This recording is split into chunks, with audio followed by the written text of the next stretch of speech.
Sir Jonathan Faull, thank you very much for joining us at Asia House. The current Brexit negotiations seem to be going nowhere. What's your take on the situation? Well, I think time is beginning to tick rather loudly, and there are various important meetings coming up where progress will be looked at, and there's still a lot of work to be done. So I think it's unfair to say that nothing has been achieved, but there's still a lot of work to do. So what's the short-term timetable? Because the pressure is on, and the three key points, including the very hot one of money, there seems to be very little progress there. So what's the timeline, say the next quarter, the next 3 or 4 months? Well, there's a European summit in October at which the leaders will look at how much progress has been made. There'll be another one in December, and 2018 is probably the crucial year in all of this, because early in 2019 you come pretty quickly to March, which will end the 2-year period for the negotiations, and the UK, unless everybody agrees to extend the deadline, will cease to be a member of the European Union. So to put arrangements in place to deal with that withdrawal, 2018 is the time when the agreement has to be concluded, which means that the negotiations have to pick up pace, I would think, rather quickly.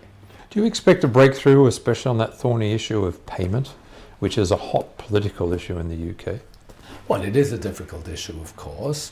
I think that is clear, but the UK has obligations as a member state, and will have till it leaves finally, and some of those obligations are financial ones. So it needs to be thought through, and the UK, of course, has to consider what particular EU programs it might wish to continue to be associated with in the future.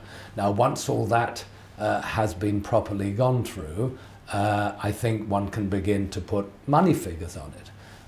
It is, I think, a matter of concern, at least to me, that I don't think that people in the UK have fully understood the nature of what this financial discussion is about. There's a certain tendency to talk about exit fees or payment for access to European markets. This should be seen, I think, as simply fulfilling obligations already entered into. So there will have to be some payment, but it's not for access to the market. It's obligations to which Britain is committed as part of its EU membership. Yes, I mean, there are other countries in Europe which are not members of the European Union. Norway is often cited as an example, which make certain payments into the EU budget because they want to be part of various European projects and programs. And that may well be the case for the UK as well. Given the complexities of the negotiations and the tight timeline, do you believe it's possible that an agreement will be reached for Britain to leave the EU by March 2019? Yes, I do believe it's possible, but it depends what you mean by agreement and on what. The basic agreement to leave the EU and then to take up the enormous responsibility of negotiations as a non-EU country for a comprehensive trade agreement with the EU, and by the way with the rest of the world as well, that would happen thereafter.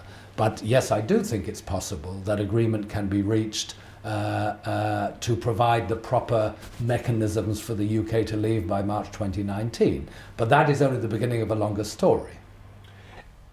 Is there likely to be a transitional period? Is that required, do you believe, again, because of the complexities? Well, I think in practice, there will have to be legal arrangements to cover the period between March 2019, when the UK becomes a foreign country for EU purposes, and the final conclusion and entry into force of a comprehensive new trade relationship by way of international agreement. That is bound to take some time. It takes, in some cases, many years from experience of EU international negotiations, and indeed the UK's own international experience. So something has to happen to cover the period between March 2019 and that final date, whenever it is. Now, people have called it transition. It is indeed a transition. I think the British government's word is implementation, so there will have to be a period of time where rules are in place to govern the relationship. One of the positions we've heard from UK officials is that a plan would be to roll over existing EU trade agreements into UK trade agreements post-exit. I'm particularly looking at Asia here now, say the FTA with South Korea. Mm-hmm. Is that a simple or a complex task? Depends. It's simple in the sense that all the work has been done and they took a long time, the negotiations between the EU and South Korea. It's up to South Korea whether it wants to replicate that with the UK. South Korea will have made that agreement with the EU because of what the EU is. 500 million people, a very large, essentially single market. Now, the UK is different, of course, not 500 million people. It's a smaller territory, a smaller population, very important country in the world economy, and therefore it brings a lot to the negotiating table. But it would be up to the Koreans in that example to decide whether it simply wanted to give the UK the same treatment it had given the European Union as a whole, and that of course assumes that the UK, in your example, would be happy with a simple photocopy of the agreement. We'd have to see. What sort of shape do you believe the final agreement between the UK and the EU is likely to take? Well, that depends on the politics of the discussions at the time. I mean, the United Kingdom is a European country. It is very closely embedded in the European economy as a whole, in business terms, in personal terms, in social terms. A simple look at the numbers shows that.